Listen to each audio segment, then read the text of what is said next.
Every time you let rejection fuel your story about yourself, your sense of self, your confidence, you are giving your power away. Today, I had a photo shoot with a photographer. It was a test shoot. So essentially, this is for my portfolio and for the photographer's portfolio. It's more of a collaboration. And I have just been thinking about all that I've learned in the modeling industry so far and what has surprised me most in these lessons.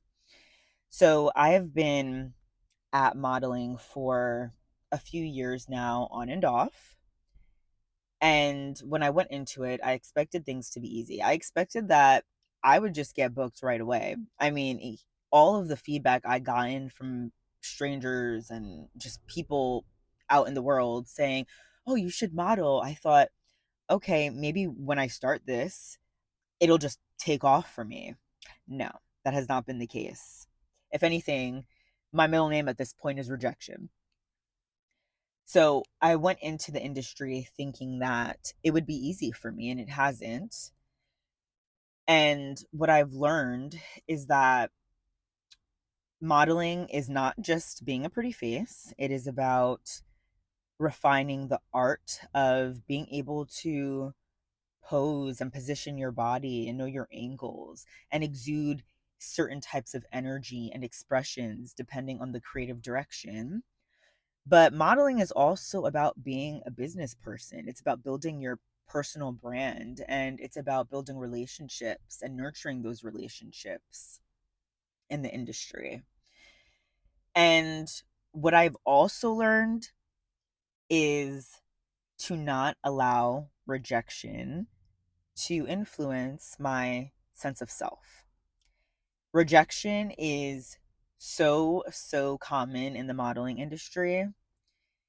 And if I were to tell you how much rejection I've faced, you probably would be in disbelief.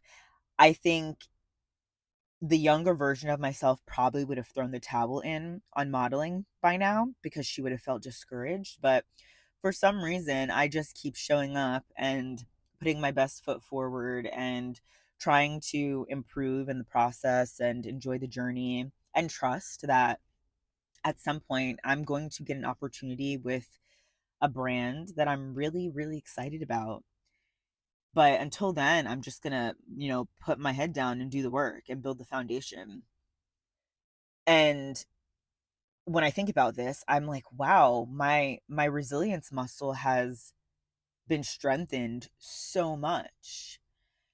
Because like I said, a past version of me wouldn't have had the tolerance for this type of discomfort and rejection, but here I am. So I see that as huge growth.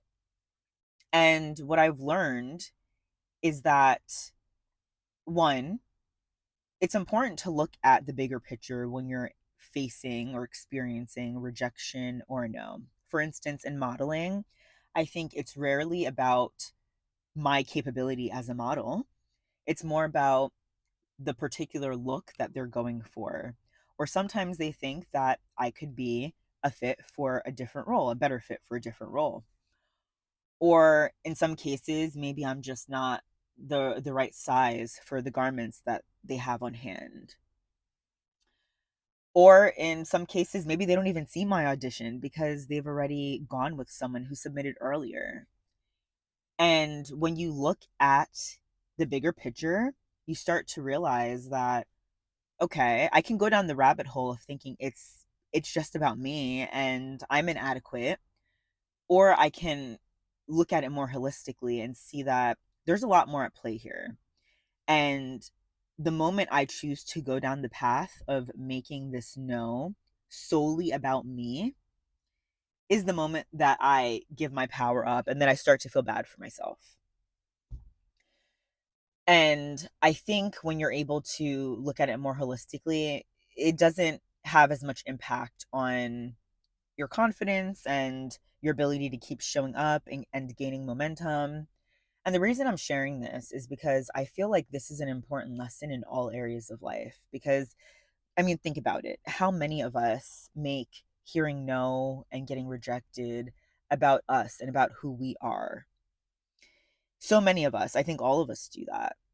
And it's so disempowering. So I want you to really think about the fact that every time you let rejection dictate your story, you are giving your power up. And that's not going to be helpful to you in reaching the best possible version of yourself. So be really intentional about what you allow to shape your story and your self narrative. Um, and at the end of the day, remember that rejection can simply just be redirection. I choose to see that all of these no's I'm getting, it's part of the weeding out process of brands that maybe just aren't meant for me, and that's okay. There's going to be a little bit of discomfort in this process, but at some point there's going to be a brand that is excited to work with me and feels like I'm the unicorn that they've been searching for. So, I would love to hear about your experience with rejection and hearing no and how you process that. And if anything I've shared in this video opens up something new for you in handling the no. Thank you so much for watching. I'll chat with you in the next video.